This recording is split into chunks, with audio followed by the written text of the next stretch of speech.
just a perfect situation. Hello, this is Liz. Welcome to my little urban homestead. I've been tagged again for a different one. 10 reasons why I homestead. I was tagged by Misfit Gardening. She's curious to find out why I homestead on a small scale in suburbia. So here goes. I didn't start out with the intention of homesteading. I must be about 7 years ago, something like that. I was having very severe abdominal pains, and I got taken in the hospital, and they didn't know what it was at first, and they ended up putting a camera down my throat. Lovely that was, to find out if they could see anything. And they said my duodenum was inflamed and all red. They don't know what caused it. They never gave me antibiotics to get rid of it or to see if it was something like that. But I got it in my little head that I had become intolerant towards the preservatives and pesticides that they use. So I started making most of my own food and buying organic, and it seemed to taper off, and touch wood, I haven't had any stomach pains like that in about 5 years now, and so I may have been right. But I was making everything from scratch, which is fine, no problems, but I was buying organic, and but organic produce is expensive, very expensive. It's 2 to 3 times the price of the normal stuff that you can get. So my little head again decided, oh, I'll have a go at growing a few things. So I started off with a few lettuces and some radishes, you know, salad stuff, because I was eating quite a bit of salads. And I was quite amazed that I liked gardening, because I always thought I hated gardening, but it was maintaining a lawn and hedges I hate. Digging around in soil and planting a seed and watching it grow and then eating it. That I like. And so the following year I grew a few more things. I grew some tomatoes as well as the salad stuff. I've been growing more and more different things each year. That's why I started homesteading. Well, I didn't see it as homesteading then. It was just growing a little bit. And then I, because I was getting compost and everything, and chicken manure pellets, I thought, I'm sure there's another way of doing this. So I looked into getting a couple of chickens, which I did. I got 2 chickens at first, and I thought, I can use their manure. It needs composting down for about a year, but I'll be able to use it on the garden. I got 2 chickens at first, and after a couple of months it was a case of, I realised I absolutely loved going out collecting fresh eggs. So I thought, how can I make this more? So I got 2 more chickens, so I was getting 2 more eggs. And that was my first flock for chickens. That was 2, by the way. Yeah, as I say, I started in a small way, and the more I grew, the more I had to learn about preserving. I did know a fair bit about preserving things in the freezer. I'd grown up with that. But as regards dehydrating or canning, didn't know anything. And so I thought, right, I'll learn about it, and I got my first pressure canner afterwards and realised that I totally love canning, which is a good thing actually. And I got it primarily just for preserving what I grow. But now it's got to the point of preserving. I'll buy mass, several pounds of carrots and beans and put them together with the potatoes that I grow. And I've got, we've used a couple of jars, so I've got 11 litre jars left upstairs in my extended pantry.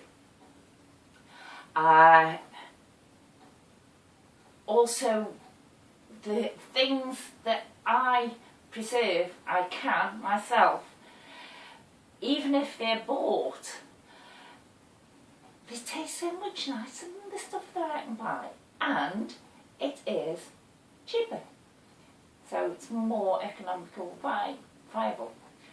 But I do like to save things such as making stock or canning meats for over winter, because the cooker's going an awful lot. It's cold outside, cooker's going. It helps to keep the house warm, because I have no heat here in my kitchen at all.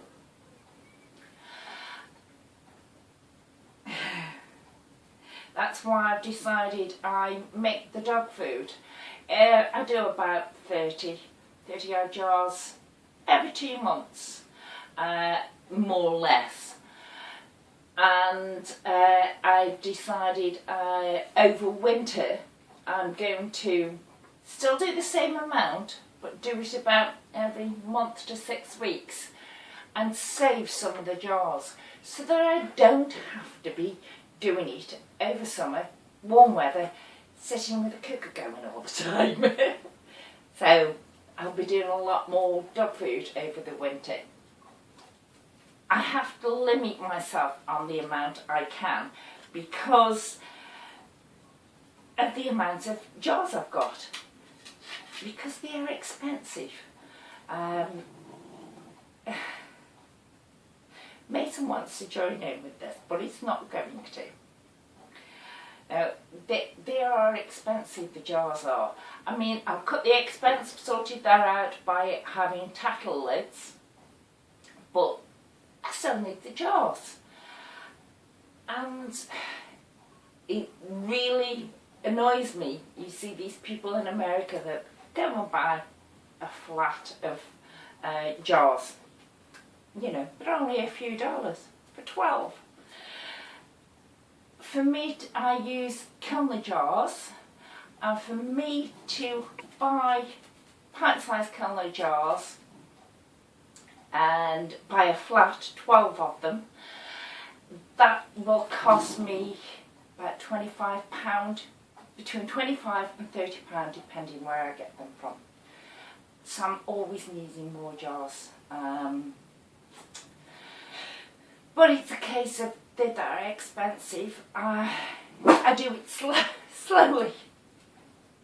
4. My creative side. Redesigned my garden. I'm telling you, I did do it. Every year I was redesigning it, moving it around.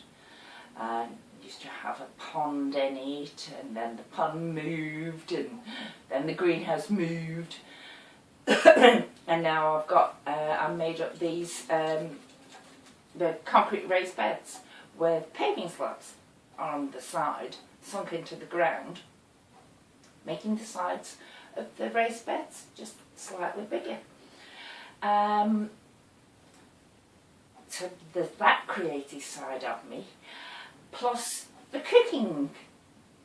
Try different things out.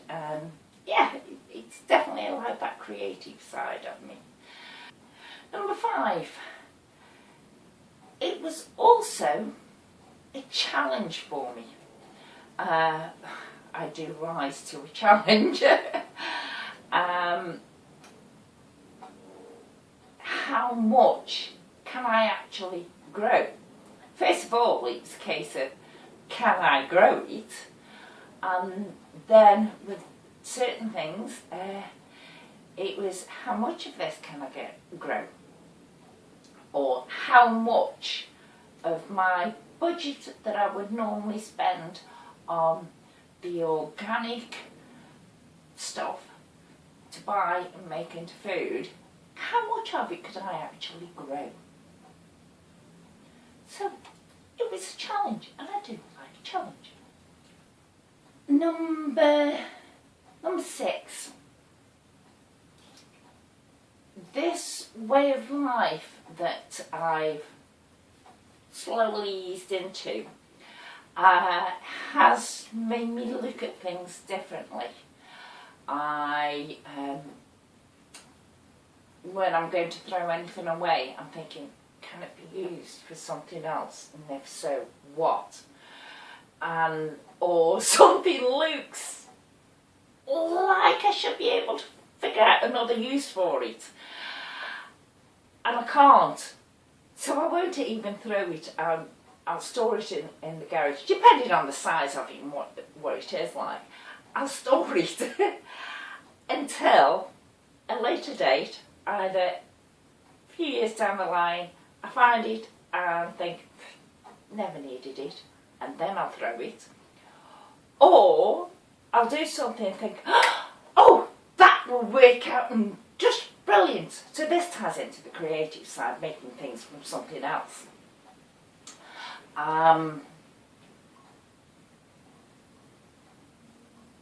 Yeah, and reusing things, repurposing them, recycling them, repurposing. I was given, a few years ago, I was given a 5-foot rabbit hutch.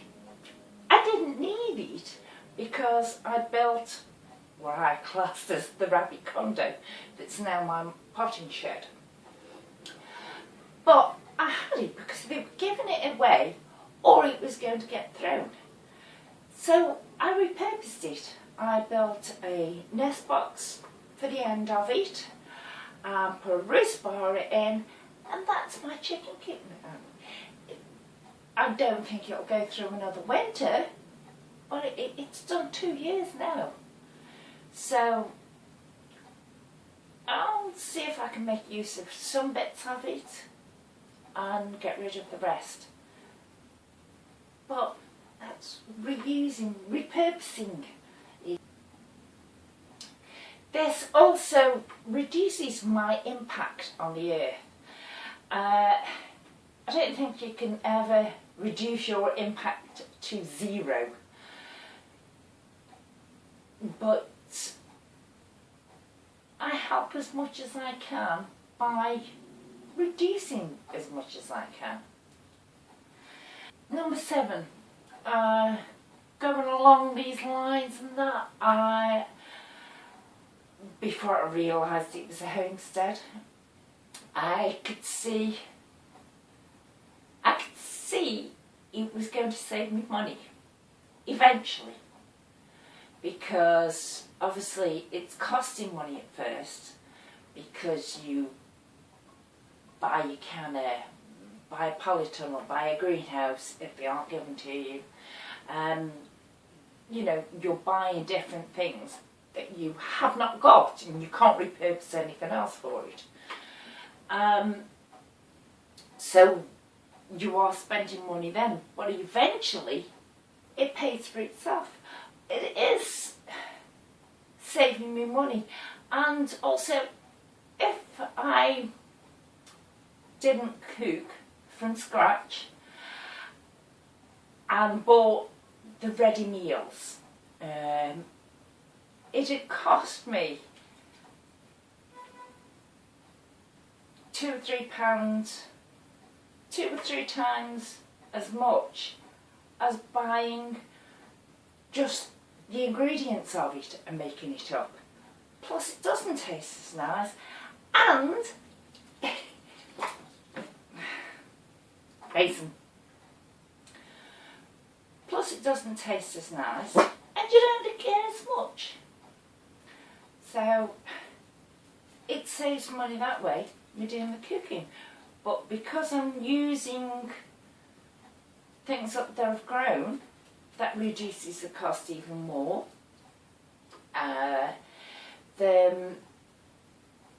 Or I'll buy en masse and preserve it and do a load with it. As you saw me the other week, I went and did some shopping and got quite a few things. Sorry about that. He's got it in his head that there's something around worth barking at. But as you saw the other week, I bought loads of onions, loads of carrots and cauliflower and broccoli. I bought a fair amount of them. And then I've preserved them in different ways. It is saving money eventually. I think it actually is saving money now, because while I was at work I bought the majority of the jars that I've got. I bought both my pressure canners then. Oh no, one of them. Yeah, I bought my pressure canner then. I bought my dehydrator, my vacuum sealer. I bought those things while I was working and earning money. Now I aren't working and I don't get any wage or anything like that. Those things are enabling me to do things a hell of a lot cheaper. So, I'm forever messing around with my glasses.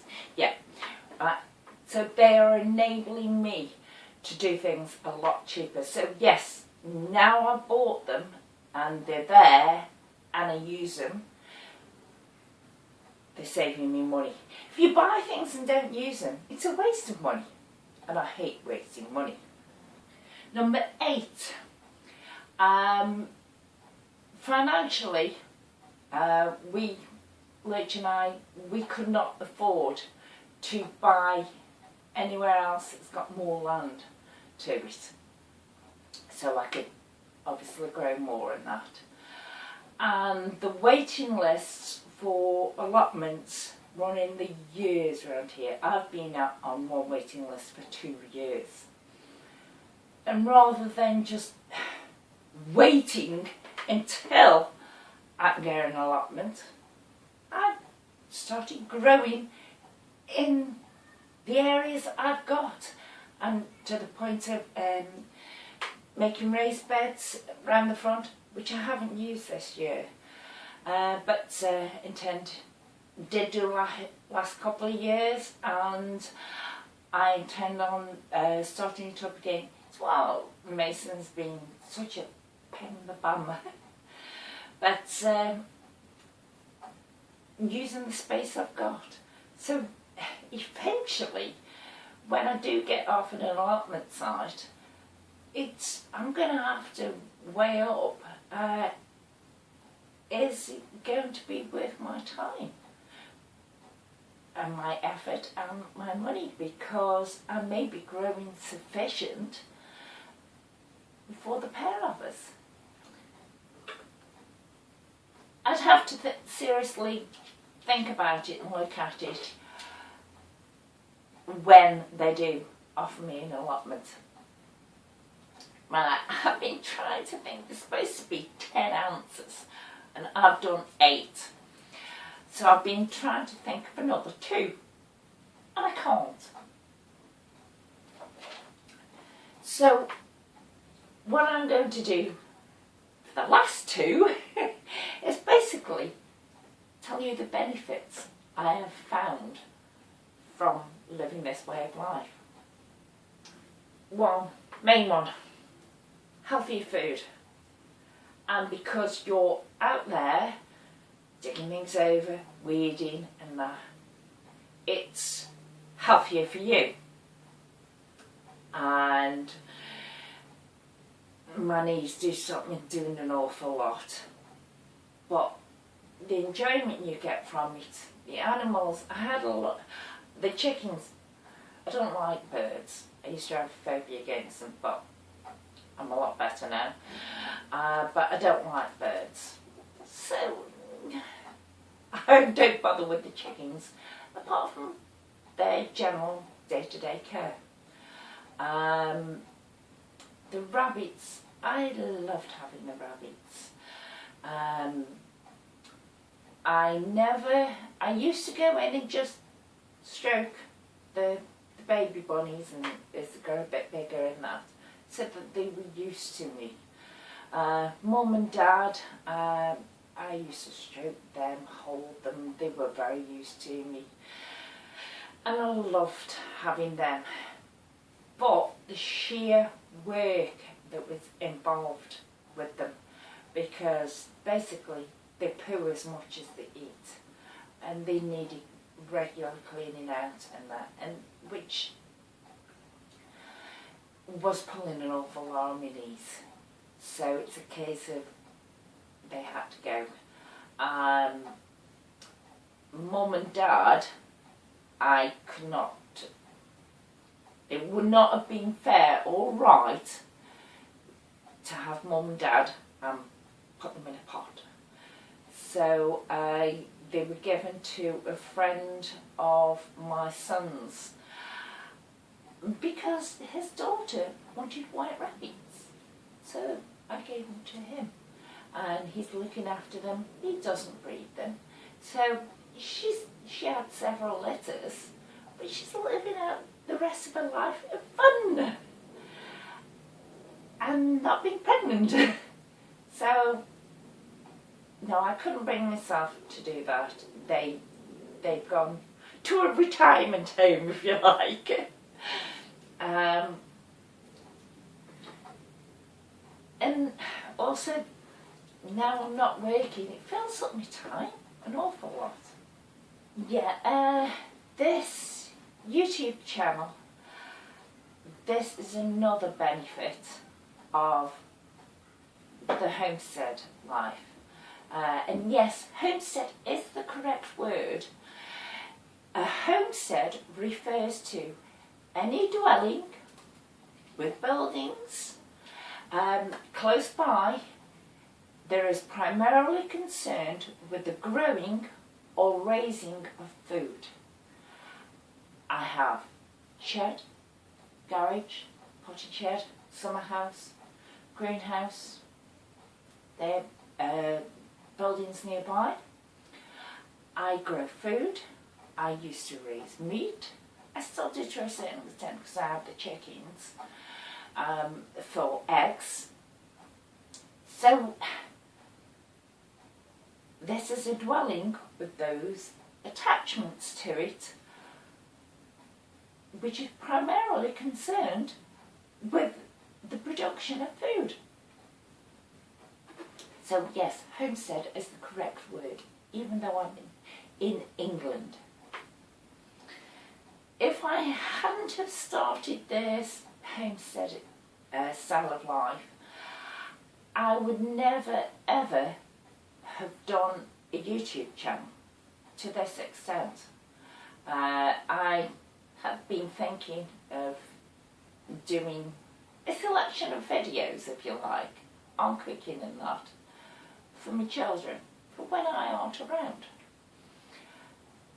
So when I was going into all this and needing help and advice and that, I would go on YouTube and watch and find out how other people have done things.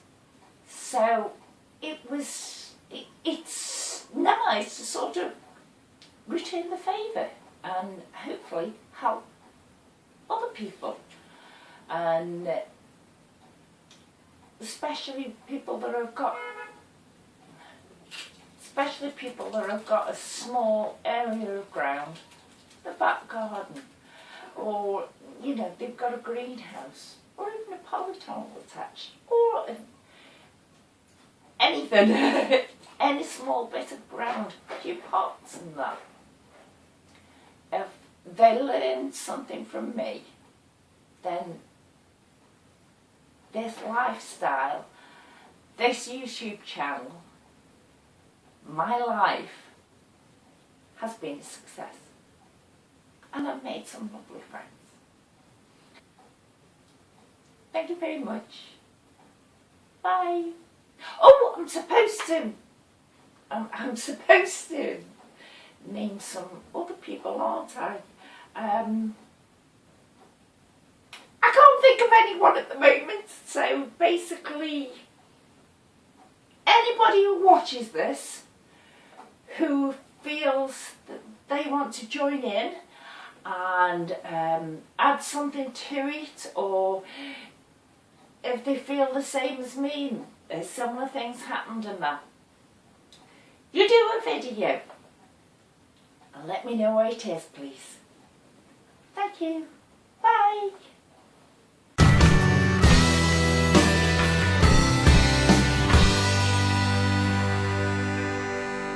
It's a